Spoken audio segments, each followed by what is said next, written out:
whatever. Okay.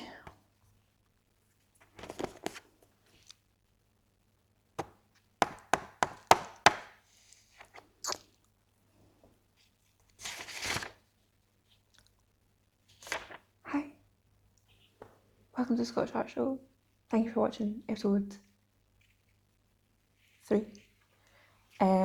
This episode is with the fantastic Georgia Dunn, who is a stand-up comedian, artist, printmaker, lots of things, and performance artist. We speak about artist spaces, we speak about the link between art and comedy, we speak about the link between performance art and comedy, how these different spaces work, what would get you into those spaces, why would you want to be in those spaces. You know, we speak about a lot of stuff. We speak about a little touch on feminism, and it's a fantastic episode. Georgia is a very good friend of mine. I've known her for a long time. She's a good egg. I'm very excited for this episode, and I'm very excited for everyone to get to know Georgia a little bit and get to know her work. She'll be at the Dundee Fringe, we think, this year. She's gigging throughout Scotland for the next couple of months, probably potentially the rest of the time. And yeah, it's a fantastic episode. Towards the end, there is a trigger warning for sexual assault. I'll put something up on the screen, so don't worry about that. And hope you love the episode and love the silliness as well. So you're a PhD candidate. Yes, I am. But some people are like, no, it's student. And other people are like, it's, you know, there's different like tiers of it. There's different tiers, Yeah. and some people are more formal when talking about it than not. I just make silly art. I feel like it is like a kind of, I mean, obviously it's like academia, so it's like very hierarchical.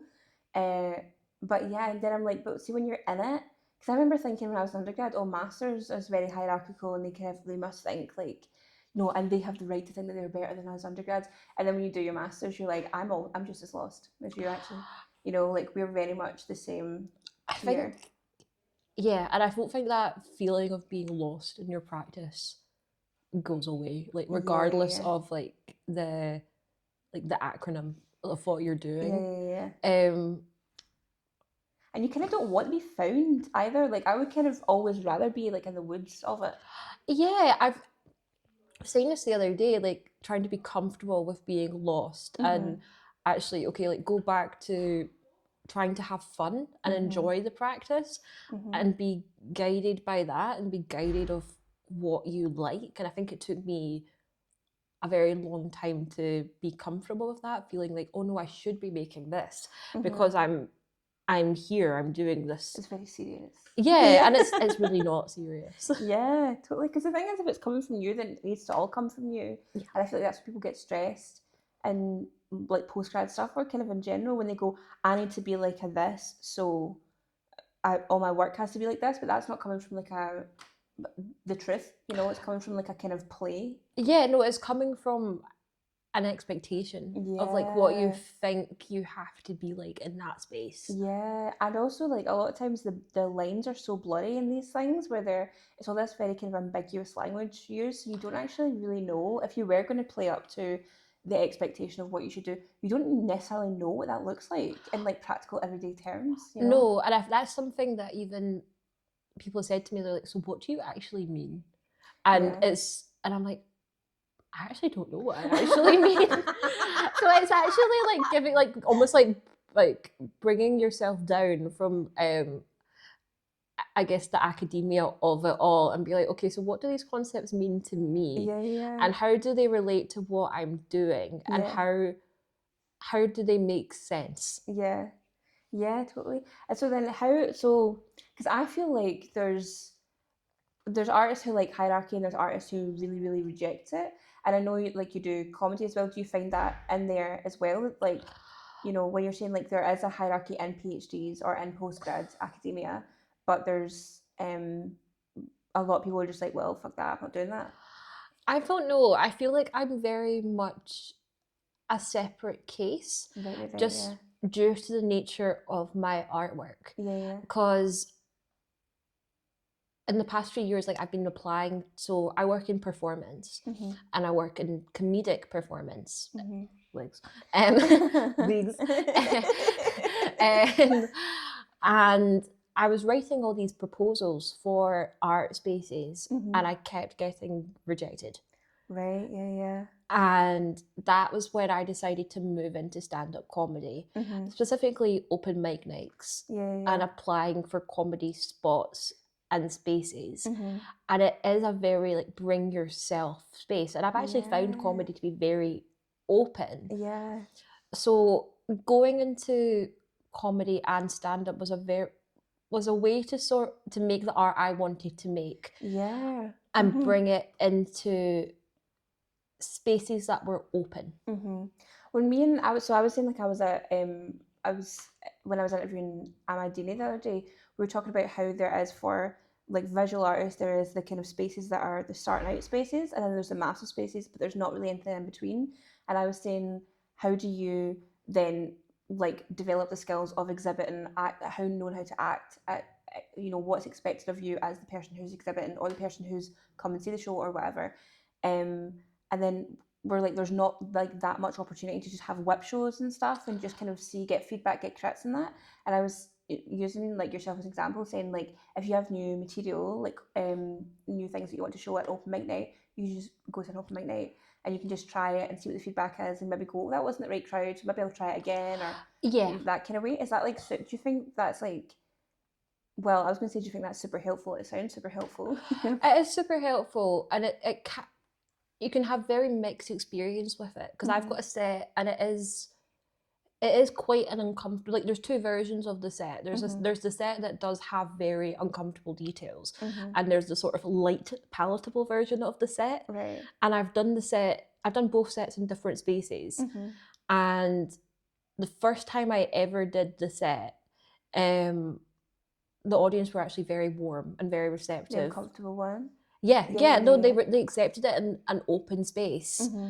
And then I did it at another space, and it was meant to be like a very like queer, like diverse night, and the audience did not like it. Like it was to an empty room. But I think it is helpful, and it's also, it's not the audiences that you expect to actually appreciate you that will necessarily appreciate you. Yeah. In terms of trying out new material, so I've had experiences where like I've been on mixed bills, and actually through doing open mics, I've met other comedians who actually do really appreciate my writing and my performance, who are maybe planning on mixed bills, sort of in the same way like an artist might actually like plan a conference and like get people who make similar work and be like, oh, hey, would you like a spot in this show? I think you'd be a really good fit for it. And that's been a nice way to actually network and almost like get a middle opportunity. And then I've had solo shows, like just beginning to have solo shows previously with the Dundee Fringe and at the Glasgow International Comedy Festival, where it is, those were like my first experiences of doing that, and there was a lot of pressure, and it was very the resources were there, but it was a lot to take on. But I think in terms of even work in progress, so in a lot of like open mic nights, they'll maybe have a headliner, who is maybe more established or more experienced, or maybe has like quite a big following, and they'll be the last act on the bill, and that will probably be deliberately a work in progress opportunity for that comic.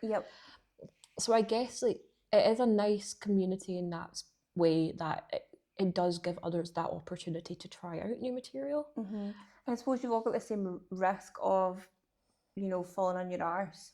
So it's maybe like a nice, because I feel like art can sometimes be like a bit dog eat dog, and even if people are being nice to your face, they're kind of going, but I think that's a different experience because I went undergrad in Edinburgh. So like maybe like half of my kind of art career has essentially been in Edinburgh, where it's like a little bit more like that. Which I don't know if it's because DGCAD is not as crit heavy, so people aren't really hoping to kind of pull the rug out from under you as much. But it sounds like, and when I've been there with you, it is super nice. Like everyone's super nice. They're all chatting to each other. They're just kind of being like super normal people, which I really, really appreciate, because again, in art spaces, it can be like, even if you know me outside, now I'm like in my kind of pencil skirt acting very professional and acting like I don't know you and whatever, when you're like, you're a normal person 90% of the time, apart from when you're here exhibiting your work that should be very authentic to you, but here you are not being very authentic. You know, it's nice that everybody's just like being normal, you know? Yeah, it is a very honest space, and I think that's why I gravitate towards it a lot. And even, I guess, in art communities, you're saying, and it's something that I have anyway, but I sort of feel numb to being humiliated. Yeah. And I and I think actually a lot of my type of comedy, as some sort of ritual, I find humor in humiliating myself on stage. Yeah. And it's putting those experiences of humiliation in a way that is safe. I suppose it's like controlling it, doing it in a Yeah. controlled environment or doing it in a safe environment. And do you think that's like to get, like, are you trying to get control over the kind of idea of being humiliated, or are you trying to kind of, I mean, maybe it's both, like showing like the audience or yourself or different maybe versions of yourself, you know, they all kind of live in your head of like, yeah, this thing at the time I felt like shit. Now I'm like, well, it's mine. It happened to me. I can do whatever I want with it, you know? I think it's a way of making sense of things. So I do like work autobiographically, and I heighten it and try and do find the ridiculousness and the silliness in the situation, even if the situation is difficult. And I think I try and hold the audience in a space that is uncomfortable and force them to feel humiliated with me. But then I don't like leaving the audience feeling empty or feeling uncomfortable. It's, oh, there's going to be a payoff at the end. Yeah. Like there's going to be a joke. Like there is going to be a source of relief. And I think sometimes in some art spaces, like, yeah, it is dog eats dog, and there's not necessarily a relief. Yeah, there is no relief. You kind of, the relief sometimes is like, yeah, I've been such a bitch to you, but maybe I'll breadcrumb you now, or Yeah. maybe I'll take you a tiny bit under my wing, but it's on such conditional basis that I'm allowing you now to, I invite you to walk the tightrope to my like favor, and you're kind of like, what? And I think it was, for me, definitely, I was like, I think just because I'd seen you do it, I think this is like a big kind of thing. Because I'd seen you just going, well, I just want to do it. I was like, well, I just want to do my shit, and I don't want to wait for somebody to fucking ask me. So I'm just going to do it as well. And that's why it was kind of a very nice thing to have you in Doggy Suicide, because I was like, you were actually such a big part of this, and I spoke about it so much with you. I loved well. being part of Doggy Suicide. I loved having you as part of Doggy Suicide. It was such like a nice, it was a nice thing, even though you're a big scary nun. I love being a big scary nun. Yeah, I don't know. I think I'm a bit like you, where I'm kind of immune to it. Like immune to maybe not being humiliated, but definitely being uncomfortable publicly. I just kind of go, okay. And I do think that's probably something to do with that very Catholic upbringing, when I'm like, I'm 5, I'm learning about eternal hell. Cool. But yeah, I think having you as a big scary nun, I even know I would catch you out the corner of my eye and be like, oh my god, what the fuck is that? But I was just like, yes, I was like, I'm sound, man. Like, I don't know. It was a nice thing to kind of learn about myself, and that show was like this thing that like haunted me for so long. I'd, the same way as I'd kind of said, this thing was really terrifying to me, and I was pure scared of going to sleep and all that. But then I turned on its head and said, well, if you've basically essentially given me this experience, it's mine now, and I can do whatever I want with it. I've turned it on its head, and I have people I trust dressed up as these nuns floating about doing weird shit. And it's like super, also having a collaborative relationship with the big scary nun. Actually, I couldn't think of anybody better to do it, you know. Like you, like, genuinely are like a source of inspiration in my work, because I think part of the reason like why we love and appreciate each other so much is we're like, no, I'm gonna go do my own thing. Yeah. And we are resilient in that. Yeah, we are both quite resilient. Like, that's true. I think we're both not.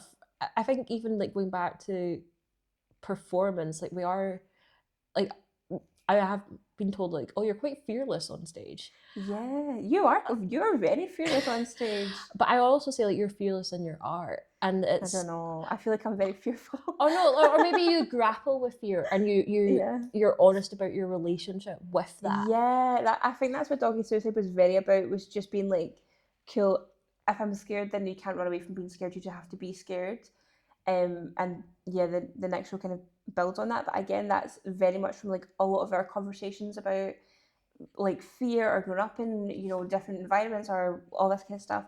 And I was very, very, very glad that I could have you to speak that over with, because I obviously really trust your opinion and your taste, and you can back things up with theory and like that, like, and I like that as well. Like, I was showing you my notebook of all the theory that was like mad. No, it was, I was like, so impressive. No. But I was like, I need someone to. It's good to talk thematically about this, but I need someone to check my theory, check my working essentially.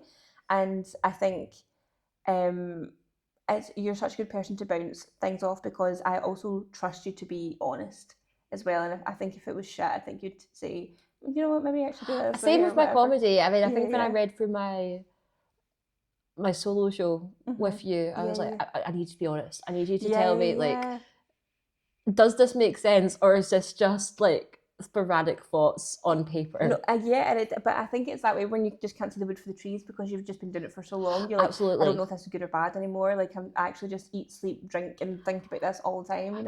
Yeah, because friend of the pod, Gray Hansen. Gray, hi Gray. Hi, congratulations on your marriage and degree. Woo! Woo! But we're also flatmates. Woo!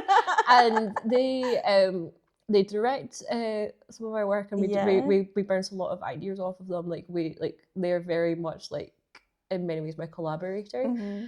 And because I do work in character comedy, I'm like, you actually live with like 5 people. You live with 5 people. It's a flat share. You don't actually live with me. You live with all these people, and I'm like, HMO. Yeah, I'm like, so what do you think? What do you think Dad would feel like this? Like, don't you think Dad would like totally like annihilate this person if they came out on the street? Yeah. And we'd be like, oh yeah, Dad would totally do that. And I'm like, so what about Ron? And then I was like, last night I was like, so I think Bella's doing this at the moment. Completely like unironically as well. Oh, God, no! Oh, it's gonna be so dusty now. Oh, that's okay. I'll hold it. In here. It's okay. Yeah, I wish I had some little googly eyes somewhere. But yeah, and you become so immersed in it, and But I quite like that in a sense as well. I think it's good to kind of it's essentially like anytime you're making anything, you are kind of doing world building a lot. And I think that's why a lot of artists and creatives can sit on committees very well, because when you're going over policy is essentially institutional world building and whatever. But that's a really good point, actually. Yeah, I was saying that like I was saying like work with Cliff Tops a lot, and we were talking about having like a youth board and that, and they do have a youth board. And Lottie was saying like, oh, a lot of the kids are really into like, I think it's like, is it Minecraft? And okay. I don't know what it's called. I don't know about the young people games or anything. The youths. The youths. Yeah, the children of the future. But she was saying like a lot of them are very into policy, and I was like, well, that is world building. Like when you play houses or whatever, or mums and dads, whatever you called it, that's world building, and policy is world building, saying these are the parameters of our whatever and that kind of thing. Absolutely. And I think like we were talking about earlier about like when we were showing each other art, like that can be so many things. Like I tend to work with like very kitschy colours, but then when you look at them, you're like, oh no, that's actually kind of gross. Yeah, do you know, I'm just noticing I do the opposite, where I use kind of scary colours, but I kind of want you to stand next to it enough that you're like, I'm kind of getting limbed in by this. Like I'm kind of starting to feel very warm. Like I always do like a warm undertone, but very cool colours on top, so it kind of does suck you in like that. And I feel like yours is we do the reverse. Yeah, and I'm kind of looking at them, I'm like, the colour schemes are kind of similar, but like with the blue, yellow and purple and like the nun, but they're different tones of them. But I was like, they're sisters, you know. They really are. Yeah, they're like cousins. I'm honoured. honoured. And they're both with such freaky people. Yes. Ages ago, I always remember, like, when I was lived in Edinburgh, there was a security guard who was pure creep to me, and then he eventually got sacked for being a creep to everybody. But I was so angry about it. It was during lockdown, so I couldn't like go out for like a walk or a run or whatever. I was just like, oh, it's like a powder keg, and but I was still painting in my flat, so I like trapped him in a painting. So I was like kind of like a Horcrux. I was like, yeah, you thought you had control, that I have fucking control. And I think I it's not like a trait I love about myself, but it is very helpful. Oh no, it totally is. And I'd say hello. Oh, Chris. Thank you so much. Thank you so much. What? He's in the room. So in terms of how I write character, I do a bit of that as well. Mm-hmm. So I like to work with archetypes and almost make them like the worst people possible. So I have a character who's a parody of like your typical manic pixie dream girl, and then I have a parody character of like a Glaswegian Lothario, and I use these kind of parody templates, but I intersect them with people who have wronged me. Yeah. And I change the names. I change the details about them, but they are informed by negative experiences fundamentally. Yeah. And it's like, okay, like these qualities that don't sit right with me or have like made me feel uncomfortable or hurt in any capacity. It's like, okay, I'm going to trap them now.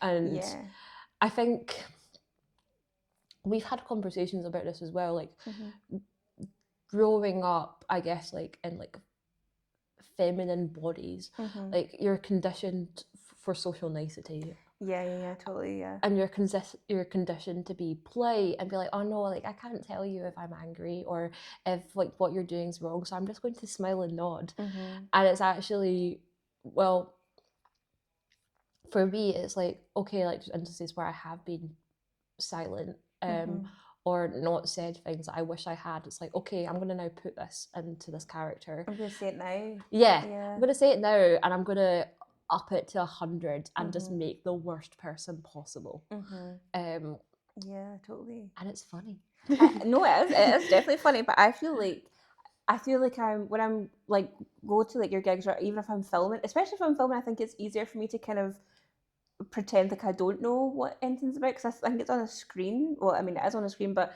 through this, because I'm watching it trying to make sure I'm not like, ooh, or like, oh no, you're very good. You're very, Thank you very much. But and I feel like it's nice when I have like a little job, everyone else is laughing, and I'm like, I actually have to be here. It's actually my job. But when I'm filming, I feel like I can kind of just I would watch the set anyway, but like I would be like, oh yeah, I know, or whatever, or I'm kind of, I don't know, a lot of time when I'm watching as well, I'm just like very, very proud of you. So through the screen, I can kind of, I'm still very proud of you, but I can kind of, I suppose, engage with it in the same way that like everybody else is engaging with it. As maybe they're through the lens of like being anonymous, and I'm through like a literal camera lens. But I've fucking forgot what I was going to say now. But yeah, I think it is obviously super funny, but I love that you take these bits and pieces, and I think there's also something to be said about like performance and power, and I don't really know enough about performance or like a stage or whatever, but it is like, I think like a lot, if you look at like a lot of people's work who are in like feminized bodies, it mostly comes down to power and control. That's what everyone is making work about, and anybody who is making work about like, oh no, I just like this flower, I'm just drawing, I'm like, fuck you. I find that very, I'm like, and what a lovely flower it is. What a gift to the world. And I hate that I'm like that. I'm like, yeah, mate, I wish I could just, you know what I mean? And I'm maybe, I don't know, maybe they've come to a point where they're like, I'm sick and tired of talking about this. I don't know, but anytime I'm like, I don't know. No, I'm like, give me some juice. I'm like, I'm like, where's your anger? Do you know what I mean? Yeah. I feel like I'm bubbling all the time. Yeah, and I think, yeah, I get very frustrated. I was like saying to Laurie Lindo, who'll be on in a few episodes time, but ages ago I was saying to them like, they were talking, oh, how do you get like mileage in your work kind of thing, and I said, well, I think you use the parts of yourself that you don't like because they will be there forever. Oh, So I was like, I can be, I try not to be in my kind of waking life, very, very passive aggressive, but I know that I have it, kind of, it's a little tool in my toolbox that is kind of my factory settings. And I think it is just from, again, just growing up being told you have to be nice, but you can't be aggressive. So it's a kind of compromise middle. It's almost like a no man's land that you're allowed to occupy. But then as you grow up, you go, oh, they don't want to occupy here because this land is fucking barren. Nothing's ever going to happen. They weren't given it to be nice. They gave it to me because why the fuck would they want it as shit? They took all the good shit and they gave me this little thing to like placate me. And I think I think there's so much kind of elasticity and like juice and being passive aggressive in your work, and I think it puts the audience in the back foot and they don't really know where they stand, which is something you immediately kind of have control, which again I try not to do in my actual life, but I think in painting is fine. I try and do it in stand up because when I perform as myself, and to an extent Bella fucking Ashley, the Manic Pixie Dream girl, who I'd say Bella, although she was initially inspired by someone else, and sort of the idea of Manic Pixie Dream Girl, she is the worst parts of me. She is the worst parts of me. But you know, I would like to say though, I go on record, I've known you for a long time and I've never seen any resemblance. So I think it's maybe like one of these things where you kind of go, oh my God, I'm so like that. And then everyone around you goes, no, that you fear that you're like that, but you're not like that. And I actually feel like I could see you going to war with someone like that and just being like, actually, shut the fuck up. Thank you. I think also like when I do perform as myself, I try and use, I guess, like the persona of myself and almost like, oh no, like Georgia is softly spoken. Like she, I'm quite tall, but like I have terrible posture because I spent a lifetime of like trying to make myself smaller and trying to be like nicer. And that's smaller and more compactable and more easier to deal with, like all that kind of stuff, more palatable. And I do try and use that, and I'll create a false sense of security and be like, oh, like this girl, like, oh bless her, she's trying. And then I'll just come out with something very heinous and very unhinged and start like rolling about the stage and like shouting. And you're like, oh no, like this is fucked. And then I suppose by that point as well, they're like, oh, we've walked into the lion's den. Yeah. Like she was actually in control the whole time. Because I know, like when you do, I'm going to put my feet up on this thing. Yay. Come here, you can have it as well. Ah, thank you. I'll put it this way.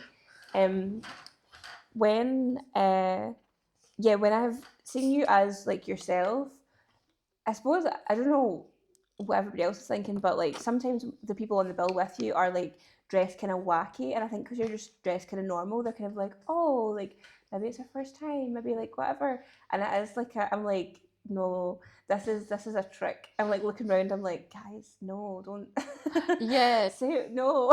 You gotta save yourself, you're gonna walk right into it. But I suppose that's like what is and it's again like weaponizing that like nicety, the normalness, the very palatable, very casual, like she's not like quite a cool girl, she's just like a normal girl, like that kind of way. And then you kind of go, well, is it like normal girl core to do stand-up? Probably not, but we're all, because of the aesthetic of it, because of the material kind of culture, the visual culture around it, we go, oh no, that's probably taught from like New Look or whatever. And then it's, you kind of forget. So it is a very kind of really, really clever use of aesthetic and, you know, clothing and weaponizing that. Because I used to try and be a cool girl. Like when I was... Everybody did.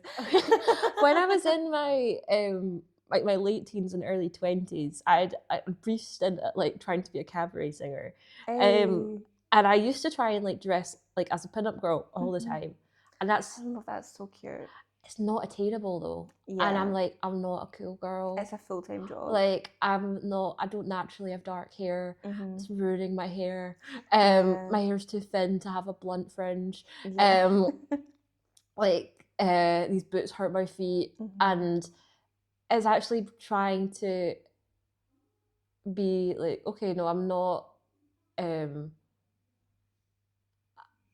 what I'm trying to be. I'm actually I'm this person, and it's saying, but okay, like how can I try and actually sit in that and then use this to, I guess, contrast the experience that I'm talking about and the comedy that I've written. Yeah, and I remember like saying to you ages ago that I thought that your undergrad was in performance, but it was in like film and English or something, film and English lit. Theatre and film stuff, like pretty much the same. Yeah. So I really thought that you'd done like performance and theatre in undergrad, but it sounds like I kind of know you used to do cabaret. So was that like when you were like a teenager? It was when I was an undergrad, actually. Right. So has this been like? Have you been performing for like ages and ages? It's weird. So It's wild. I don't know this. Hot goss on the pod. Lower drop. Hot goss.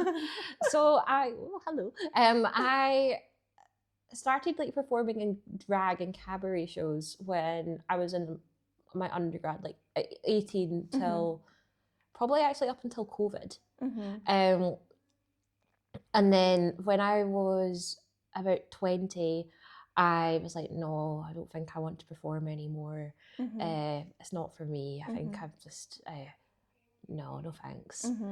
And then I had about 3 to 4 years off.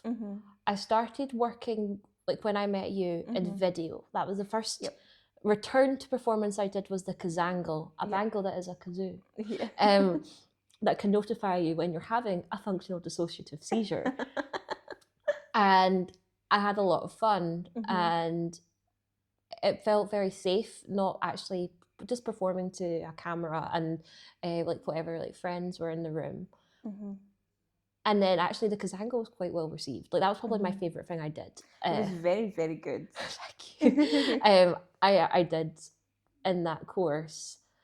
And then it was like, oh no, I do like doing this. I'm interested in this performance. It's not gone. I just need to reestablish my relationship with it. Yeah, totally. And it's kind of odd because I got back into like performing to audiences for doing amateur dramatics with my dad. Yeah, Aldo. Shout out Aldo. Shout out Aldo. So I have a friend in Edinburgh called Andrew Halley, and he's a wonderful, wonderful talent.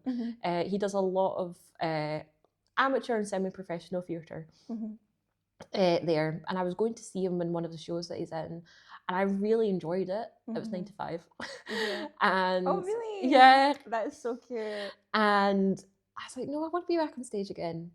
No, this looks really fun. You get like jealous? No, it actually was just like, he was fantastic. I was really proud of him. And I was like, no, I want to be on stage with Ali. I want to be on stage with my friends. And then I got back just doing like concert shows in the Fringe with a theatre company. And then I started doing theatre within the university. And that was like a really big thing. It was the first time, like, I grew up doing theatre. And for a long time I actually thought I was going to do musical theatre. See, I thought that you had done, and I feel like it's so baked into you that I was just like, I think that's why I never asked, because I was like, yeah, obviously. No, because I'd never been successful in it. Like I have now. Shows them. I grew up doing it, grew up loving it, but even like I'd never get like parts in school shows. I'd didn't get into drama school. Like when I was sort of preparing to try to go to drama school, I was in a room with musical theatre people, and at the time, like my body type was very different to like the people I was in the room with. Right, yeah. I wasn't like, I couldn't keep up. I was also like so painfully shy. Didn't really know how to communicate. There was a few really lovely people there, but didn't really know how to communicate with the people I was in the room with. And I was like, I got so terrified of it, and I was like, no, it's not for me. But going back to sort of doing musical theatre on my own terms, being a bit older and performing to audiences, it's like, oh no, I like this. Yeah. It's a different context. Yeah, it's where I met Gray. Yeah. And I love Gray. Woo! And that kind of inspired me to move away from working in video. I was like, oh no, I actually, because one of the things I enjoy doing is being a menace to audiences. Mm-hmm. And I would actually sort of improv on stage or Mm-hmm. ad lib to audiences. Mm-hmm. And I didn't get pulled up on it. I actually was like, I'd have a lot of fun. Mm-hmm. And that is the kind of comic that I am. I kind of do like to punish audiences. Yeah. And it was after like I'd spent some time going back to musical theatre and still love it and appreciate it, but I was like, no, like as much as I grew up with some of these musicals, I was like, I want to write my own stuff. Mm-hmm. I want to write comedy. I want to write comedy scripts. Mm-hmm. Pardon me. And that was when, at the same time, I was kind of being rejected from performance art spaces. Mm-hmm. And I was like, okay, no, I'll try stand up. I'll try taking the work to stand up spaces. Yeah. I do think that performance art spaces they're due a big change, and I think the change is coming, and I Yes. think a lot of the kind of very kind of, and no offense to anybody who's like working through their whatever it is in the kind of contemporary dance, kind of using a scarf or like, you know, using up the whole floor and kind of that kind of thing, but I think that's on its way out, and I think the kind of the fun stuff is coming in.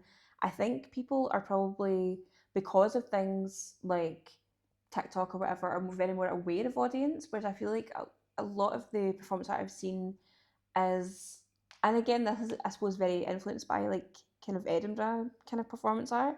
It was kind of when I was my undergrad in intermedia, so I had to do like a little bit of performance and kind of learn about it. But I was like, I'm doing enough to get a C, and I'm getting out because I'm actually more interested in other things. But like, they were basically like the performance doesn't really matter if anybody sees it or not. It would happen the same way, kind of anyway. Yes. Or you know, you'd be reacting to the same, or you can react to more things, but the core is always the same kind of thing. And it's very like driven by, to my knowledge of that type of performance art, is very action driven. mm-hmm. yeah, and I feel like it's often they don't super like when it's a wild thing, because when in the same course when I was learning about audience and how to interact with audience through a visual medium, how to visually communicate, it was all about audience. Whereas I feel like in performance art it kind of went away, and they were like, well, obviously they're going to watch you, and we're actually that I don't think that is the case. No. And I feel like you do need to interact with audience, and you do need to consider audience the same way that you would do in any medium, you know. It's really hard, and I think sometimes it maybe comes to the forefront quite often. I have a friend who's a wonderful burlesque dancer and academic, and she was talking a bit about like the arts funding climate. This was nearly 10 years ago, and it's in a worse state now. Yeah. But when she was talking about funding for dance, she was like, oh, if it's contemporary dance, it's going to get the funding. Oh, you might as well, if it's going to do this, it's contemporary dance. It's contemporary dance or it's contemporary dance. Yeah. And I'm not trying to be like, Timothy Shelby. Yeah. Because I think contemporary dance is wonderful. Yeah. But I think I wish there was more opportunities for a wider range in those spaces. That's the thing, like with the people who are like with the scarf and they're kind of going around the floor or whatever, doing whatever they're doing, it's, I'm like, yeah, sound, but we can't only have that, and that for a while was everywhere. Yeah. And then you're also kind of, I think it makes, if I mean, I don't want to be an arsehole, but if you are taking up that much of the floor, which is fair, you know, everyone's kind of, every artist in the space is kind of entitled to the space, I suppose, in some way or another. Absolutely. But like, I think it does make people a bit resentful of it, because you'd be like, no, we're going to have 45 minutes of this, and you're like, well, I'm going to go outside and smoke for 45 minutes then, because my momentum that I'm building with my friends or whatever is just kind of, and that could also do with there isn't a designated space for it, or, and obviously you want to give people the audience that they have given you when they've been around your work or whatever. But I think just because there was so much of it, it almost for a while was becoming like, and here's a contemporary dance break, and you're like, okay, well, this is actually I'm going to go to the toilet then, or whatever. yeah. And I feel like if they had mixed it up, the pure contemporary people wouldn't have been so like, oh, like everyone's going, oh, for God's sake, kind of thing. Yeah, no, because it'll create frustration for them, and it's Yeah, a shame totally. because I mean, I've seen contemporary dance that has been incredibly moving, and Absolutely, yeah. it's been beautiful to watch. But I Mhm. think just going back to like, and I think if there was more space, it would have there'd be a wider appreciation. 100%, and if there was more diversity as well, if it wasn't always, and it's obviously people are getting commissioned to do that, so it's not like people are necessarily like copying each other, or there was a wave of this being super relevant or that. But which I mean, it might have been. What I mean is like it wasn't everyone coming to the same conclusion. It was people being dancers or performance artists, and then being commissioned to, oh, but actually, could you make it silent and could you take it to this music and that kind of thing. I think is that's what was happening because it just was everywhere for a wee while, and I think it also became. I was speaking about someone this other day. Like there's certain things in visual art that have become kind of like to people not in art a bit of like a joke or like a kind of bookmark of and that's art. I try and play with that, Yeah. like it's up there, Dan Sawdust, like Mm-hmm. he is a parody like Mm-hmm. of probably more theatre, but like serious theatre, and the kind of misconceptions that you do sometimes get with that line of work, and like the almost what some people can perceive as being like falsely sincere. Yeah, like super like kind of uber saccharine about it. Yeah, and like every and like I think there is definitely you can be like every brushstroke is really important, and I think you sometimes have like in your head you're like, yeah, that's the truth, but then I don't know, maybe it's like something to do with trying to stay away from being too saccharine, that I'm like I would never really say that out loud. yeah. And there is like also a spontaneity to it and stuff, but I'm like, yeah, but the spontaneity is almost planned spontaneity because I'm allowing myself this area to be just kind of go with the flow and whatever feels good, just do that. But yeah, I think you're doing very very well, and I don't even know a lot of theatre people, but I know that kind of stereotype. Sometimes we get people in for life on that they are very theatre esque, and I'm like, all right, okay. And I'm like, a Dan. it's a Dan, yeah. He's here. I'm like, it's in the room. He's manifested himself. Yeah, he got in here as well. It's kind of like those horror films where like someone's like possessed, but the spirit can like jump around. I'm like, yes. oh Jesus is back. yes, yes, and like unfortunately, like I'm like they are playing with archetypes of people and the kind of people that you do sometimes get in art spaces. But I think those people who do it are also, they've seen that archetype and said, that's what you need to be. I feel very lost, so I can just step into this skin and just do this. And yeah, I'm immediately recognisable, and everyone, myself and everybody else, knows where I am in the food chain and all this kind of stuff, and it's a kind of comfortability thing. Oh no, I've seen it happen, and yeah. I'm like, where did you go? Yeah, what happened? You just disappeared, you know? Yeah, no, and it's sad when that happens. Yeah. I'm like, no, it's again, I think why we got on so well is we're like, absolutely not. Yeah, don't be a freak. yeah, honestly, go be a freak. Yeah. I was thinking, just fucking normal, Jesus. yeah, no, just be insane. Yeah. Like, and that's okay. That's actually great. I think that is, because I actually remember us being in the studios being like, I don't know if we're talking about anyone in particular, but I remember just being like, I mean, our whole kind of group was like super normal, but I think it was nice to, again, not to really rag on Edinburgh, because there's a lot of really lovely people in Edinburgh, but I think in Edinburgh there was a lot of that. I'm an artiste, and wearing like I remember this last year was wearing like clip clop shoes. I mean, it was all hard floor studios, like wood hard floors. She was wearing clip clop shoes, and she'd have like a big scarf, and she'd be like, "Yes, but you must let the work speak for itself." And one of the tutors came in and said, "Why would you ever wear clip clop shoes on hard floors? You're disturbing everybody. Like, take those out. Like, you can't wear trainers tomorrow." Like, and Ken was just like, "This performance that you're doing for yourself, you're allowing it, and you're kind of facilitating it, overriding the function of a studio. So like, what the fuck are you playing at, kind of thing?" Oh no, I think I was like that as a teenager. So She was not a teenager. But when I was a teenager, I was like that. So I went to college and did acting when I was 17 and 18, and I used to wear insane things that were not appropriate for college. I feel like when you're 17, 18, and maybe this is a thing where I'm just kind of like, I've just turned 30, so I'm maybe like, I'm an adult now, whatever, as I sit in like all, I mean, whatever. But I think when you're 17, 18, you are kind of playing with the elastic of yourself and kind of going, oh, I was pushing it very, very far. Yeah. I would wear green tights, yellow leg warmers, black and white, like swing dancing Doc Marten shoes. Oh my God. A mini skirt. Love. A vintage blouse and this like army jacket from Topshop that had the whole, not just like a collar, but all the way round in badges. Love. And I would come to like a movement class dressed like that. And you're like, with all the badges. Yeah. I love that. But I was so consumed with like, oh no, I'm totally like this. I'm totally quirky. This is me being quirky. And yeah, like I did have fun putting the outfit together and it did make me feel confident, but I was masking and in so many ways.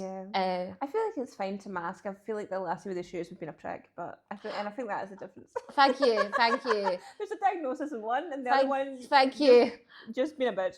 But you know what? I actually was like people did misunderstand it and be like, oh no, like she's attention seeking or like that. And that wasn't necessarily the case. I was trying to do what felt comfortable in that time. But again, even with character comedy, it's like, so what do these characters do to feel comfortable in their skin? Like, what are their circumstances? And it's drawing upon that like previous behavior that like not part of my life anymore.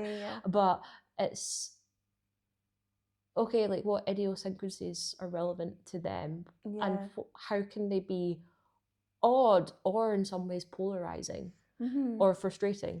And I've heard, I mean, like actors and things talk about like they couldn't play a character if they didn't have compassion for them. And do you think that's like when you're saying where is this behavior coming from? Do you think that's you like kind of, even if it's just, if you think there's like you, the character, audience, do you think it's only, I mean, from like you to character being like, why is this, you know, and is it building compassion for them, or is it kind of more like mathematical of like, I'm building this so that there's layers to it, so it's not just like a one note kind of thing? It started off as almost mathematical and be like, okay, so he's going to have this tattoo here because he thinks that's really deep. But then some of the feedback I got was like actually some characters were landing better than others. And I realized I actually needed to learn actually to have compassion for them and to love them in a way, even though like they're characters that are maybe informed by things that are initially negative. It's like, oh no, but I can love this about them. Or like they're not actually this person, they're this whole other imagined being that that can be anything. So I would say yes, like. And then do you feel like from, because I feel like with the nun, I hated the nun when I first painted her. I was like, you bitch, I'm trapping you. The whole thing started off as you trap me in a dream, so I'm trapping you, and you trap me in like a kind of airy fairy thing, like a dream is like you can't touch it. I'm trapping you in a physical fucking object, you bitch. And then over time, I didn't really realize that we were almost like friends or like even agnostic towards each other, and there wasn't like a fear or like a hatred anymore, really. And I was kind of like, I remember that time, you know. But then people would come in for life drawing or different classes, or people would, you know, I like try and have people over for coffee and stuff in the studio, and people would say, oh, she's really scary, or like Mark would say like, oh, I can feel her staring at me, and I'd be like, her? I was like, she's just looking. Like almost like she's a dog or something. Like, she's just curious, you know. Like, do you feel like you've from kind of playing and kind of getting to know them, kind of? Do you feel like it's maybe healed or helped in the kind of negativity that you're like, now I've had enough control over this for enough time that it's actually I've kind of maybe even subconsciously kind of worked through some stuff? Oh no, absolutely. And I think you can still make good art if it's fueled by like one pure emotion, and it can still be effective. Yeah. But I think to make art that in my practice, the art that I would just consider having more depth is actually like thinking wider about it and looking at like the whole person or the whole thing that I'm looking at and developing that compassion and allowing things to, like, yeah, they're silly, they're camp, but they also have nuance, and that nuance is important so that you can have multiple things going on at once within the same artwork. Yeah, and I feel like as well there's an element definitely with the nun for a while where I was like not like totally over it, but I was like, I actually have the nun, by the way, if you've not seen the work, is not a real person. She's wonderful. She's wonderful, but she did come to me in a dream multiple times trying to kill me. We're past it now, but that did happen. But I felt like after a while I was like, I actually have pity on you now because you're just a thing. Like you just existed in my brain, and it was wild to have pity for a thing that you invented. Even though the nun was kind of, I suppose, based on my kind of generational fear of nuns or fear of kind of religious authority. That specific nun, we call her Suzanne, does not exist, and I started to be like, I don't know, I don't know. I think it was putting it in like a physical thing and saying, I'm not scared of you, and I'm actually really pity you that you only exist in this context and you only have the bandwidth to exist in this context. Did you ever get like a kind of, I don't know, a kind of ebb and flow or anything with that? Or I feel it now. So the show that I had at the Dundee Fringe last year, Silly Billy Gilly, a parody critical analysis on the 2024 Disney Plus television adaptation of Jilly Cooper's Rivals. And then she died. And then she died right after. But that show and like the initial version of that show was written in some ways from a place of anger because of the way how sexual assault was handled on that show and how grooming is handled in that show. And I mean, the show is funny, but a lot of that show does come from a very upset place, and it was being like, some of it was unkind towards Jilly Cooper. And then it was actually after she died, I went and did broader research on her, and she spoke about experiencing assault, and she dealt with a lot of things throughout her life, and she was a person with complexity. Yeah. And I think actually looking at her from that point of view, so put it, I don't know if it's going to be in the Dundee Fringe yet, but I actually want to rewrite it, still Silly Billy Gilly, but it actually being a dropping art, but it actually being a funeral for her. And I love that. And realizing like, yes, the way how she writes, how she wrote, depicted, I guess, assault and a relationship that I'm not a fan of, and that I think has the potential to in some ways be harmful. That still exists, but it's also being compassionate to her as a person because, like, she wasn't all good and she wasn't all bad.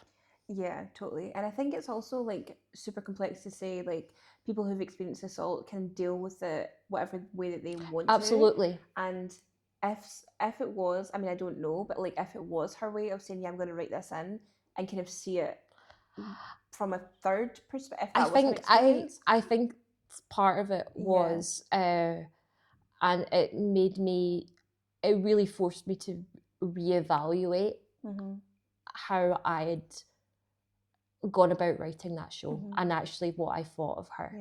Yeah. But to that point, I think that if she had come to the Dundee Fringe, I think she would have enjoyed it and said, if it was from the point where she's like, I want to have a third perspective or like a different perspective of it, or kind of see it. You're not the first person that said, if she saw this, I think she'd have a great time. Yeah, and I think it's also like, fundamentally, she's very camp. Oh no, she is. And I think that she would kind of love it that way. And it's very, I think sometimes with like uber posh people, just from my experience of like Made in Chelsea and the other, you know, the occasional very, very, very rich person that you come across in, or that I come across in art, if you make fun of them, they love it. They can't, that's like their like level 100 pure expert level pattern. It's like insult comedy. Yeah, like, but they love it. They love it. Because I think it's maybe people are up there so often trying to get money or whatever, and if you rip into them, they're not used to, or not that they're not used to, but they enjoy it. You know? I was, a few people have said, oh no, I think if she saw it, she'd find it funny. Yeah. And I don't, like, unfortunately, I never got the chance to meet her, but I also do think that, like, I live with her ghost. Yeah, I was going to say she'll definitely haunt you, 100%. Yeah. Oh yeah, I think she does. If anybody ever had the potential to be a ghost, it was Jelly Cooper. Oh yeah. Oh you know, yeah. Probably contractual, you know. Yeah. I think also like funeral wise, like I didn't see her funeral or anything like that. I don't know. I was as if it's televised, but I mean, I've not heard anything about her funeral, seen any pictures or anything. But I feel like that kind of